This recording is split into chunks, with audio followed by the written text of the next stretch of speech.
Assalamualaikum warahmatullahi wabarakatuh. Halo semuanya, perkenalkan nama saya Aldra atau biasa dipanggil Abang Ale. Dan kali ini kita balik lagi untuk belajar mengenai Python. Pada hari ini kita akan belajar mengenai scikit-learn. Nah, di sini itu scikit-learn itu digunain untuk mencari klasifikasi kalau nggak salah itu untuk melakukan prediksi klasifikasi. Nah, kali ini itu kita memakai library Pandas, Matplotlib, dan Seaborn. Nah, pertama sebelum karena ini kita itu disuruh memakai data CSV, pertama kita harus mengetahui dahulu.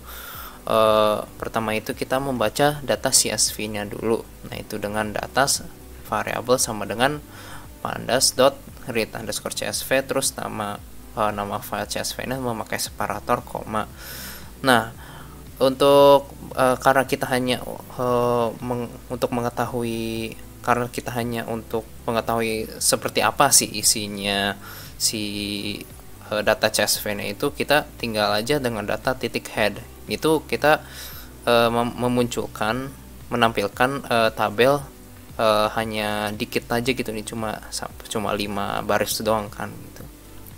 Nah, lalu jika udah terlihat ini kan ada kolom pregnancies, glucose, blood pressure, skin thickness, insulin, BMI, diabetes, pedigree, function, age, sama outcome. Nah, lalu biar mengetahui total semua datanya itu, kita bisa memakai data titik shape itu untuk melihat ukuran data si CSV-nya itu. Nah, kalau kita lihat itu dia 768 baris dengan 9 kolom gitu. Nah, lalu untuk setelah itu, karena ini berguna ini untuk selanjutnya nih. Nah, selanjutnya itu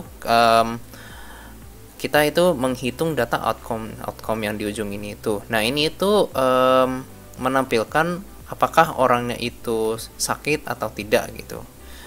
Nah, kalau 0 itu sehat, terus kalau 1 itu sakit. Nah, cara untuk menghitung si kolom outcome-nya itu kita memakai pd.value counts. Nah, memakai pandas lagi titik value-nya itu dihitung. Nah, dihitungnya itu apa? Nah, kita itu menghitung si datanya itu data si CSV-nya itu titik bagian kolom outcome-nya itu. Nah, jika lihat nih, nolnya itu yang sehat itu ada 500 dan yang satunya itu sakit gitu 268. Jika kita totalin 768. Nah, lalu kemudian kita melihat deskripsi statistika dari data CSV-nya itu. Nah, cara menampilkannya itu memakai coding data titik describe. Nah, nanti ini kita bisa lihat di sini ada total datanya itu count, terus min-nya itu atau bisa dibilangin rata-rata, std itu adalah standard deviation, terus ini ada minimalnya Q1, Q2, Q3 sama maksimalnya. Nih kita bisa lihat nih dari semua ini. Terus lalu setelah itu kita cek lagi lah. Sekarang itu kita ngecek tipe data si kolomnya tersebut gitu. Nah, di sini kan ada 8 kolom kan, ada 9 kolom. Nah, itu kita cek satu persatu apa tipe datanya tersebut. Nah, caranya itu kita dengan data si variabelnya itu titik info. Nah, jika kita run nanti bakal muncul ini apa sih namanya? Tipe datanya itu. Nah, tipe datanya itu di sini ada integer sama float gitu. Nah, kita lihat nih jumlah total semuanya itu si floatnya itu ada 2 dan integernya itu ada 7. Lalu kemudian kita ke data reprocessing. Nah, di data reprocessing itu kita contohnya itu kita kayak mengisi data-data yang kosong gitu atau nol gitu. Nah, pertama kita mengecek datanya itu apakah ada yang nol atau kosong. Nah, caranya itu variabel si datanya itu titik, apakah dia null, maka is null, terus habis itu kita jumlahin gitu berapa yang ada nullnya. Nah kalau kita lihat itu semuanya nol, berarti tidak ada yang nggak ada datanya gitu di dalam tabelnya, dalam data CSV-nya itu. Terus lalu jika mau dilihatin lebih menarik gitu, kita bisa menampilkan datanya tersebut dengan plot histogram. Nah caranya itu kita memakai variabel si datanya itu, kemudian kita biar tahu apa yang mau memperlihatkan itu, kita kolomnya itu yang sini ada pregnancies. Nah terus habis itu buat ngeplotin histogram itu dengan titik hist. Nah lalu jika di run bakal muncul ini grafiknya gitu seperti ini. Terus kemudian untuk yang glucose-nya seperti ini, blood pressure-nya seperti ini, skin thickness-nya seperti ini, insulin seperti ini, sama aja ya, tapi di ininya digantikan gitu, di kurung kotaknya itu. Terus selanjutnya ada BMI-nya, diabetesnya, age-nya, outcome-nya. Nah, lalu habis itu kita masuk ke materi yang kita pelajari. Nah, di sini ada plot seaborn. Nah, di sini itu saya memplotkan data memakai scatter plot menggunakan library seaborn dan matplotlib.pyplot. Nah, di sini pertama kita SNS itu si seaborn itu yang sudah saya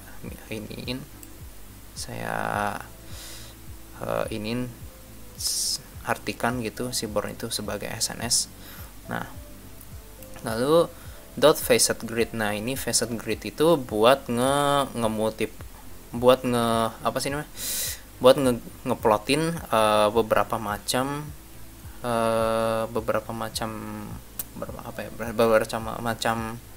kolom gitu, disatuin menjadi satu gitu, jadi digabungin gitu. Terus habis itu apa yang akan digabung itu dari datanya itu. Terus habis itu memakai untuk membedakannya itu memakai hue, yaitu memakai si outcome-nya itu yang isinya 0 sama 1. Terus habis itu height 7 itu untuk ukuran si fotonya ini nih. Ini kan foto ini kan gede nih. Ini ukurannya 7 gitu. Terus habis itu diaplikasikan dot map ke si matplotlib si scatter plot. Nah, tinggal plt titik scatter, terus habis itu x-nya, sumbu x-nya itu h, sumbu y-nya itu si diabetes. Terus untuk memunculkan si outcome-nya ini itu memakai titik add underscore legend, tidak akan muncul. Nah seperti ini guys jika di run. Nah, terus selanjutnya saya membandingkan antara si kayaknya terlewat ternyata.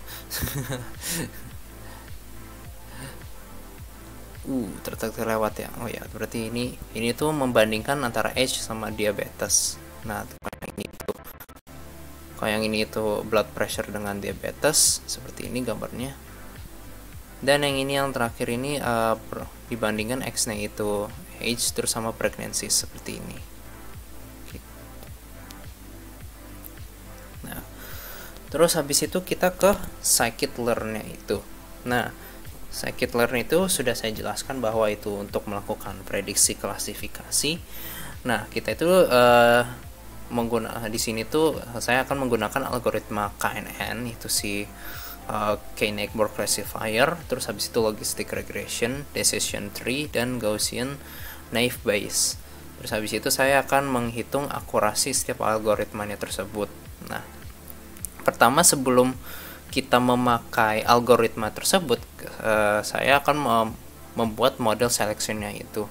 Nah, model seleksinya saya akan pakai itu yaitu si train underscore test underscore split. Nah, ini.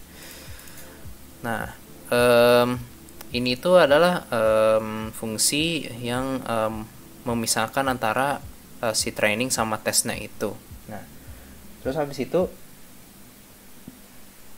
X-nya itu adalah data.drop si column outcome-nya itu, dan Y-nya itu si data si outcome-nya sendiri gitu. Terus habis itu kita misalkan menjadi misalkan si X-train, X-test, Y-nya juga menjadi train, menjadi si model selection, si train test splitnya itu menjadi. Terus habis itu ukuran si datanya itu kita memakai 30% dari data CSV-nya itu. Terus lalu memakai algoritma pertama yang kita pakai algoritmanya itu yaitu si logistic regression. Nah, caranya itu kita pakai dari sklearn titik yang dari linear model itu terdapat fungsi si logistic regressionnya itu. Lalu untuk memakainya itu kita misalkan gitu biar lebih mudahkan, model sama dengan logistic regression. Terus habis itu kita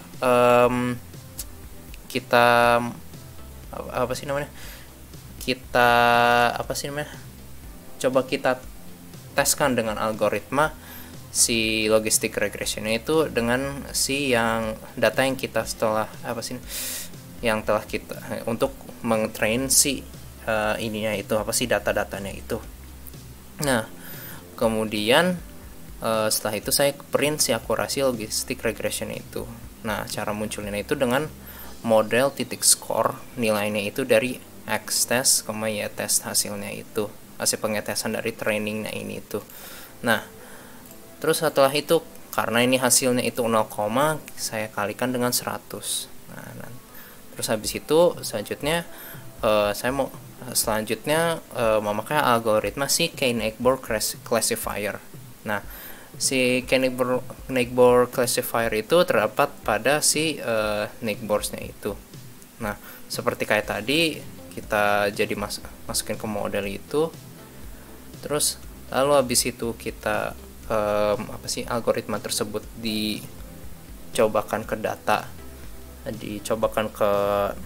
data CSV-nya itu yang untuk trainingnya itu. Setelah itu kita munculin dengan ke X yang dan Y yang saya telah tes. Terus habis itu dikalikan 100 seperti kayak sebelumnya, cuman bedanya itu penempatan ininya, fungsi-fungsinya itu. Nah, kalau yang tree tersebut untuk yang algoritma si decision tree-nya itu terdapat pada dari tree, terus habis itu namanya itu decision tree classifier. Habis itu sama aja gitu. Terus habis itu yang terakhir itu ada naive Bayes, Gaussian naive Bayes. Nah, itu Gaussian naive Bayes itu terdapat pada si naive Bayes. Terus habis itu ini namanya Gaussian NB gitu. Oke, terus habis itu jika kita run, habis itu sebentar ya. Oh ya, jika kita lihat gitu, nah ini adalah akurasi dari semua algoritmanya tersebut. Nah, untuk logistic regressionnya akurasinya itu 77%, akurasi KNN itu 69%, nice. Terus habis itu akurasi decision tree-nya itu 63%, akurasi Gaussian naive Bayes-nya itu 76%. Nah, ini adalah hasil akurasi dari algoritma tersebut gitu. Oke. Ini sekian dari saya. Ini materi Python mengenai scikit-learn. Mohon maaf bila ada kesalahan. Sekian dari saya. Assalamualaikum warahmatullahi wabarakatuh. How to stop. Sampai jumpa nanti.